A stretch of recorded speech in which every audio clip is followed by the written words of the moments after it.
So I've explained some of the background and the structure and the positions of countries in the Convention. And I want to now focus back on the concern, or one of the core countries of concern in these series of lectures, which is small island states, and how they work in the Convention and the degree to which and how they have some influence.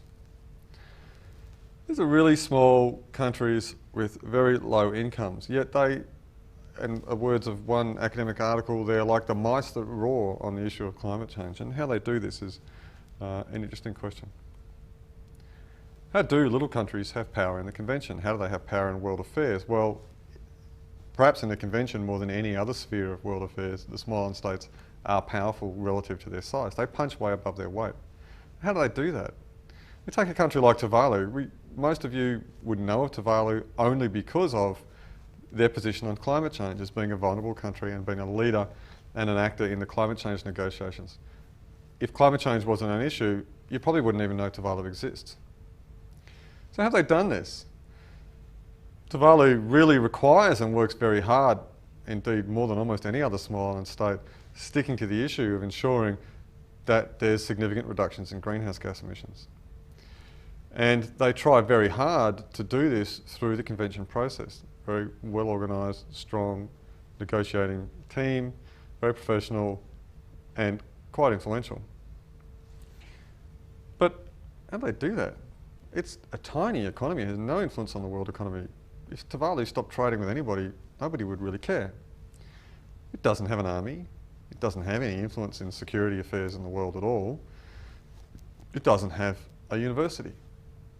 There are very few scientists who are Tuvaluan. There are very few lawyers. There are very few people in general. Its greenhouse gas emissions are insignificant. It can't throw its weight around in the Climate Change Convention by virtue of being a big emitter like the United States or China does. And nobody needs its money. Tuvalu isn't an aid donor. It's in fact a fairly significant receiver of aid. There's 10,000 people in Tuvalu. Its GDP is 36 million. The university I work in has an economy that's an order of magnitude bigger than that.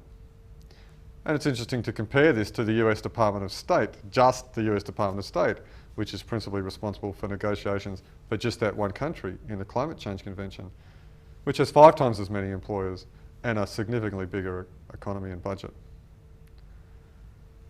So it's 10,000 people spread across 9 islands in the middle of the Pacific, no influence in world affairs, yet influential in a convention. How do they do that? Well, they do it through 4 principal strategies. First, they pool their efforts with the Alliance of Small Island States. It creates a collective position that expands the influence very significantly of any single country within its group. So there are 43 small island states. In the international system, those 43 countries control about 20% of votes in the UN General Assembly, for what that's worth. Well, actually, acting collectively, that's a big number of countries, even if it's not a big number of people or a big share of the world economy or emissions. But in the political sphere, one country, one vote, AOSIS has a presence. So they usually act as one negotiating team in a convention. AOSIS will meet during conferences of parties every morning, collectively organise their position, and they will allocate responsibilities. And so within the convention process, there are multiple meetings going on multiple issues concerning, for example, forestry, long-term commitments on emissions, compliance, receiving reports from the Intergovernmental Panel on Climate Change, the Adaptation Fund, the Least Developed Country Fund, and so on. So actually covering all these parallel negotiations takes a lot of bodies. It takes a lot of individuals. Big single countries with big negotiating teams can ensure they have a presence in every one, but a country like Tuvalu, which might send 4 or 5 people, or a country like Kiribati, which might send 2, simply can't have a presence across all the concurrent negotiating issues that are of concern to them. But by collectively acting, the small island states can ensure that we need somebody from our group who represents our interests as small island states in this negotiation process, in this process, in this process. So they organise to cover the spread of most things that matter to them. And it's just a way, in a sense, of collective application of labour.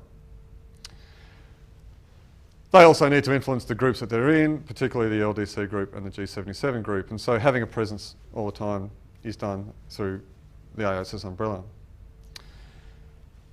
It also enables within our AOSIS group a a continuation of knowledge and expertise. There are some very highly skilled negotiators with a great deal of history within the AOSIS group that really enables them to carry through knowledge and to spread and disseminate skills to other members of the group. So geographically, these countries are insignificant. This is a map of where the AOSIS countries are, and you have to look pretty hard to see the bits that are in green.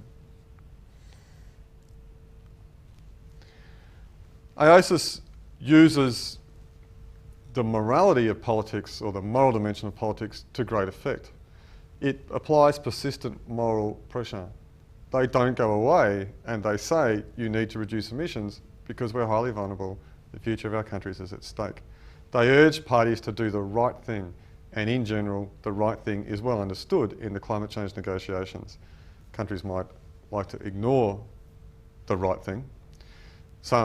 The odd country might say, well, we don't know what the right thing is, but in general, everybody who goes to a conference of parties, and almost every country knows, this is a problem, we need to reduce our emissions. And AOSIS stands there and says, and don't forget that.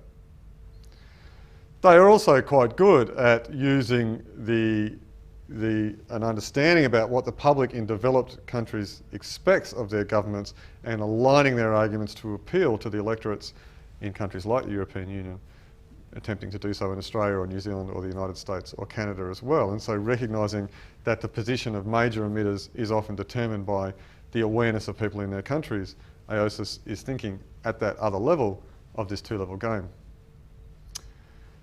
So they act as the international conscience on climate change, the metaphor of the canary in the coal mine, that if the convention fails, it's failing us, that the measure of the success of the convention is to ensure that small island states have sustainable futures. And they use the media and NGOs and information and moral pressure very well in advocating these moral positions. And it has effect. Most of you will know about the impact of climate change on small island states.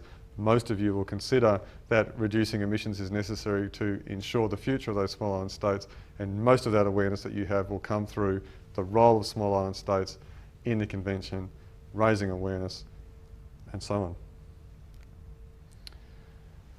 They're also very good at mobilising non-governmental organisations through the convention, and we saw this most clearly in the Copenhagen Agreement, where there's a very strong position that binding targets that continue from the Kyoto period were necessary, and large numbers of NGOs were lobbying around the convention to support the position of AOSIS and countries like Tuvalu.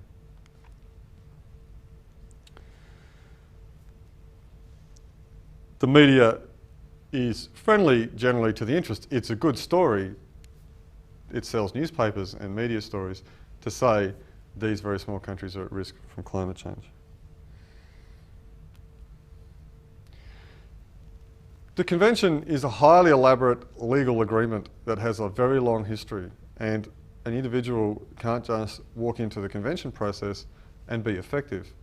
It requires lawyers, it requires people who have done a great deal of work on understanding the convention, its articles, the precedents, the histories of negotiation on every article.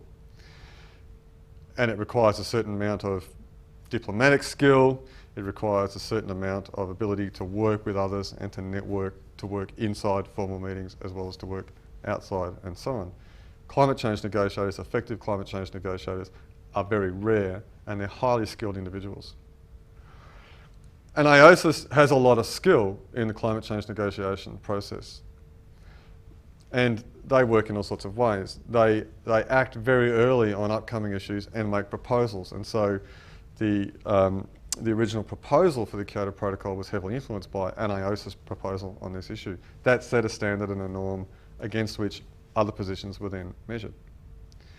AOSIS has a seat on the Bureau of the United Nations Framework Convention on Climate Change, which means it gets some influence and voice in the setting of agendas, the organisation of meetings, the coordination of processes and so on. So it's able to be represented in the body that helps to create, to some degree, the terms of the discussion. It's represented very well in subsidiary bodies and in working groups. AOSIS members are chairs, or usually or frequently chairs or vice chairs of certain negotiating processes and working groups and so on. So AOSIS has a presence throughout the convention in a leadership role as much as they're able to do so. It works very hard to ensure that the principles of the convention are adhered to and are influencing all subsequent negotiations. Principles like the precautionary principle, for example. Principles like assisting most vulnerable countries. And that those principles which are in the convention are constantly guiding every subsequent discussion. Precautionary principle, principles about most vulnerability, about most vulnerable, dangerous climate change, and so on. And they use science very effectively as well. So it's not just about numbers, and it's not just about arguments, it's also about skill in the game, and AOSIS is very skillful. And AOSIS as a group forms coalitions and builds support and communities of concern with other actors in the convention. NGOs, many environmental NGOs in particular, are very supportive of the AOSIS position. Environmental NGOs don't like climate change any more than small island states do. A number of scientists are very supportive and willing to help and advise AOSIS, and this helps them to translate science into negotiating positions. They've long received a great deal of free legal service from an organisation called the Foundation for International Environmental Law and Development, who are based in London, University College London, a group of lawyers who support the AOSIS position really, really effectively. A really wonderful service that they provide, excellent lawyers really helping to provide legal support to the parties, to the AOSIS parties in the convention. Highly valuable, gives them skill. They, on certain issues, have common interests with other parties and other blocks of parties in the convention. At certain times, AOSIS and EU have very similar positions and will support each other in certain negotiations. AOSIS and the LDC group have a lot in common and also tend to act in concert often when it's possible for them to do so, to coordinate, or just because naturally their positions coincide.